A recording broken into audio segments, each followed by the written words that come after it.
Hello and welcome to the show. Today I'm not in the audio booth, so apologies for any noise that is going to come in through the background.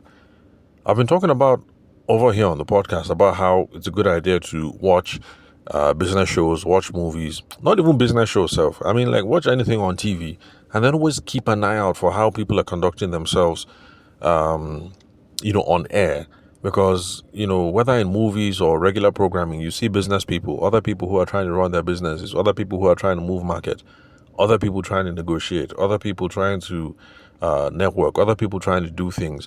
And sometimes you can get good ideas from TV about what to do and sometimes what not to do. So, one of the popular examples that I've been talking about over here on the podcast is Dragon's Den. And I think for those of you based in America or who have that kind of programming, I think it's called Shark Tank, where people go and make a pitch to an investment board. Not because we need investment for our businesses, but because in the conversations that happen, the back and forth, you say something, this is me, this is my business, blah, blah, blah. The investors, them, they will fire you, they'll fire one question, fire another question. So from that back and forth, they fire you question, you respond, all that back and forth, you now begin to learn that, oh, okay, when it comes to business, these are the kind of things that investors are looking for. These are the kind of things that make a business healthy. These are the kind of things that make a business grow. Stuff like that. So I always recommend that for those of us who are self-employed, we run businesses, we have SME, we have nano business, micro business, whatever it is that you're trying to do, whatever your hustle, always be watching film, watching TV, just be keeping an eye out. Like, okay, this guy did this babe did that. Why did they do this? Okay, maybe I should do this. Maybe I should try that. It's a good way to learn how to promote your business. Now, the reason why I'm remembering all these things today is because over the weekend, actually it was on Thursday, my wife was watching Real Housewives of Atlanta. That was before NEPA decided to show us Shege, because I have moved from my old house into the new house. And one of the reasons why I left the old place, apart from the fact that the landlord, the usual now, I want my property, we're going to double your house rent, blah, blah, blah. One of the reasons why I left was because NEPA used to show us serious Shege. Because like vandals came, like the transformer in the old house had been vandalized. I think it's like twice. The last one was serious vandalization. Like we didn't have light for up to like 2 weeks. So as I was leaving the old house now, I was thinking, thank you, Jesus. I'm free from NEPA. No more suffering, no more sorrow. We're chilling in the new house. Light is okay. We're blasting AC, watching Real Housewives of Atlanta, and then next thing, pew, NEPA took light. And lo and behold, you won't believe, but as I'm talking to you now, I've been without light for 3 days. And I'm thinking, what kind of rubbish is this? If not for the inverter, like what kind of life is this? Anyway, just one of those things. You can't avoid the Nigerian state. If you successfully evade NEPA, what about to go and jam you in front? So it's just one of those things. Anyway, forget about my NEPA woes. What I'm just trying to say is this. Before NEPA did a strong thing and took our light for the last 3 days, my wife was watching Real Housewives of Atlanta. For those of you guys listening to this podcast now, I know that 90% of you have never heard of this show before. Don't be alarmed. Even not for my wife, to be honest, I wouldn't know these kind of shows at all as well. Because my wife likes Real Housewives of Atlanta, Real Housewives of Lagos, Real Housewives of Potomac, Real Housewives of something. I know Shah that the Real Housewives, them plenty. She likes watching those kind of shows. And, just to boost intimacy in the marriage now, once in a while, as she's watching something, I'll sit down now, put my eye there, you watch as well. It helps the marriage to grow. So those of you who are in new relationships or in new marriages, these are ways that you can boost intimacy. So let's say you don't like football, but your husband is UEFA. Once in a while, Man U is playing, just sit down, put eye, just watch, gist small, maybe 20 minutes, then you stand up and go. Just be doing it like that whenever he's watching match. Just do it 2-3 times a week, helps build intimacy. The same thing, your husband, you don't care about Real Housewives, whether they're in Lagos or in Washington, D.C., but your wife likes that kind of thing. Once in a while, just sit down, put eye, watch 1 or 2 things. So it helps intimacy, it helps conversation, helps relationships grow. So this is how it ties to this business thing that I was saying in the beginning. Now, there's this character on the show. Her name is Portia. Portia is not fine, babe, as in correct, babe. Very, very fine. But she's Akata, as in Akata as hell. Serious Akata, babe. But she fine. Excuse me. As in, I admit, Portia is a fine babe. This is Real Housewives of Potomac. So Portia now has carry belle for this guy. I can't remember his name. Is it PJ or something? Because he's a big boy. He owns a franchise. He owns a franchise chain in America. What they do is, I think they do steaks and things like that. Steaks. Like roasted meats. Like oyobo suya, that kind of thing. So that's his business, and he's a big boy, confirm.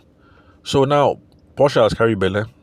She's about to give birth. They're already planning baby reveal. Where you invite your friends and your family, and then you reveal the gender of the baby. So they called a party planner now. I said, "Oh yeah, come and do presentation for us."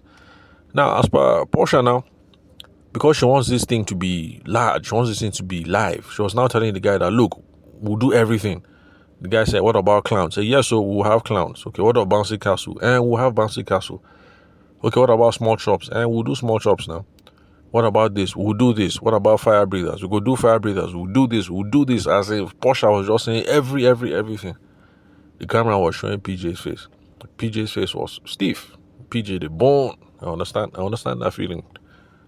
I understand that feeling very well. Because even me too, I don't like spending money. So as Portia was saying, we'll do this, PJ was just burning. Anyway, so when they finished everything now, and this is where I want you guys to pay attention. The party planner, he and his team member, he now asked Portia, so what is the budget like? And then Portia responded, like a typical Agatha said, I don't know. That's what she responded. I don't know. And you can't blame her. Because, this is her first belle. This is going to be the first baby. So, truly, like most of your customers, how is she supposed to know what the budget is going to be? So she responded, I don't know. They look at PJ. Of course, PJ was boning because every time Portia says small chops will be there, bouncy castle will be there, fire breather will be there, alcohol will be there, people on stilts will be there, animal petting will be there. Of course, in his head, he's just seeing dollars upon dollars upon dollars. So that guy just said, okay, no problem. I've got all your information. I'll put together a proposal. I'll email you later and I'll be right back. And then they left. As much as I'm telling you guys that you should be watching TV and be learning from how people run their businesses, this is one thing you must absolutely not do in your business. Lots of people complain about ghosting. Now, okay, I went to a customer's house. We had a wonderful meeting. I did presentation. The babe was saying, yes, she likes this, she likes that. She was even happy. She was excited with all the ideas. We left. I sent them email. They never responded to me. The babe now, she's ghosting me. This is one of the first ways that you enter into this, voicemail ghosting trap. If you leave that meeting without getting a soft commitment about what the budget is, whether they're interested, and what the next step could be, you could easily fall into this whole thing of email my secretary. Okay, that sounds interesting. I'll get back to you. Let me discuss with Portia. After all, Portia is the one who is interested. I'll get back to you. Portia will say, okay, let me discuss with PJ. We'll get back to you. Blah, blah, blah, blah, blah. That kind of thing. That's how you've entered voicemail. People are now ghosting you. So, never leave the meeting, this kind of meeting, if you're in the event space or whatever business you have, where the people have told you exactly what it is that they need, and then you just say, I will email you a proposal. What you need to do is, okay, let me look at it this way. Now, what the guy was trying to do, because everything Portia was saying, I like it, add this one, add that one. He had a reasonable concern, which is, look, madam, all this one you're adding. Do you guys have pepper? Can you pay? That's the main thing on his mind, right? Okay. Now, of course, this will be the main thing on your mind, but this is how you do it next time. You don't now ask, what is your budget? Because if you ask, what's your budget? She will look at you and say, I don't know. And of course, what else do you expect her to say? She's not a professional party planner. How is she supposed to know that if you want a party with bouncy castle, with a pet tiger, with a pet donkey and a horse, with bouncy castle and small chops, plus alcohol and people walking on stilts, how is she supposed to know how much it costs? It is you who are the party planner who knows Now, okay, if we're renting tiger, tiger costs so and so. If we're renting horse, horse costs so and so. If we're renting stick walkers come at so and so. Fire breathers charge so and so. Small shops would be this naira per plate or this dollar per plate. Since then, Atlanta. So instead of asking what's the budget, and then she say, I don't know. What you say is, for clients that we've worked with in the past who have explored these similar ideas, the typical budget have been anything between $20,000 and $28,000. Does that sound about right? And you keep quiet and you hear what they have to say. That is how you will now be able to know whether these people have bar or not, whether they can afford your services or not. And it's a way that you're going to be able to get feedback about whether this is somebody you should be pursuing or you should leave it. Because if you say between $20,000 to $28,000 and then Portia says, oh, yay, cool, I'm happy, yes, that kind of thing, and, PJ is still frowning face small, you know that there's room. Because, okay, the wife thinks that this thing is cool. The husband, in a vex small, maybe there's hope. But if you say $20,000 to $28,000, and then Portia says, for what? Are you a thief? And then maybe the husband, PJ, now laughs and shakes his head. You now know that, okay, these people, this thing that we're discussing, it is too much. There's no point in following up. We can't close this thing. Their vision is higher than their pocket. You will now know whether these are people that you need to invest time in nurturing the relationship and trying to carry on trying to see if you can get business from this. So these are ways that you can use questions to figure out what it is that is going on. But the thing is, you must never leave a meeting without a next clear step. So even in this case, that you've called the 20,000 to 28,000, and Portia has said, yay, and PJ has not said anything, you think it might work. In this case, you can either propose the next step or you can ask them, what would you like us to do next? You might be able to propose and say, okay, in this situation, typically our happiest customers, to move forward, what we do is we need a 50% deposit in the amount of so and so that we can confirm your XYZ date. That can be a next step. So that's something you can propose. But the thing is, we're not going to leave this meeting only to email them something and to hear, let me get back to you. We're going to propose the next step so that when we leave, the four of us will be clear. Me, the party planner, and my assistant, and then Portia and her husband, were very clear that, okay, as we have finished this meeting today, this is the next clear step. So that follow-up will be much more straightforward. So that when I call PJ, it's not as if I'm harassing him. It's because, look, he was there, his wife was there, this is what we agreed. So, how far? Or you can ask them, so, Portia, I'm really, really glad that, we're in agreement on blah, blah, blah, blah, blah. So what would you like to do next? The most important thing is this. We're trying to get a sense of what the next thing is to do so that we can move the business forward step by step by step.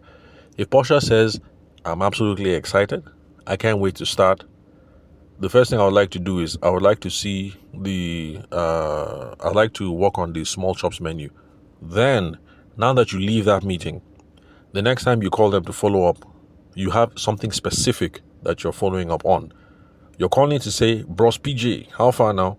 Remember that last meeting, Portia said that we'll see next week, we'll see this week, and we'll start on the small shops menu. How far are you guys free? See, that's a different conversation than you just calling aimlessly or just calling to say, hey, Bros PJ, I just say, may I greet you? I've not heard from you guys. That's not how you follow up. So, as much as we can watch TV and learn from what's going on TV, sometimes we'll watch TV and we'll learn things that we absolutely should not do. If you're in a meeting with someone Do not leave that meeting without two things. Okay, that's it. Was it two things? I can't remember. Anyway, bottom line, don't leave that meeting without having a clear sense of this is what we're going to do next. And please, do not leave a meeting and the resolution of the meeting was, I will send you a proposal, I will send you an email, I will send you, no. I will send you a proposal, I will send you a summary, I will send you whatever. That is not a good way to end the meeting. End the meeting with a very clear step about what it is that we are going to do next. When it comes to traditional sales, we call these advancements. We finish this meeting, we need to have an advancement so that we're moving forward. If we don't have an advancement, what we have is continuation. Continuation just means I'm following up for the sake of following up. I'm following up, I'm not quite sure why I'm following up. Or I'm following up, I know why I'm following up. But the other people, Portia and her husband, they don't know why it is that me, I'm buzzing them. So as not to enter into this ghost mode thing, they're just ignoring me. They also need to know that, look, this is the reason why I'm following up. So, Bros PJ, Sister Portia, the reason why I'm calling you today is because last week we agreed that this is what we're going to do. So this week we say we're going to agree on Small Chops menu. So how far are you guys free? Should I come to the house? Or should it be you guys who come to my studio? Sorry, or you guys who come to my office? So, I was like, anyway, summary. You have a boyfriend, you have a girlfriend, you want to get to know them better. Watching their TV shows, nice way to connect. So let's do that. Apart from building wonderful businesses, let's also build super intimate, super cozy relationships and super cozy marriages as well. As we're watching, try and keep an eye out. Learn a couple of things about how to conduct your business. See mistakes that people make sure you never repeat that mistake. This is one of those mistakes.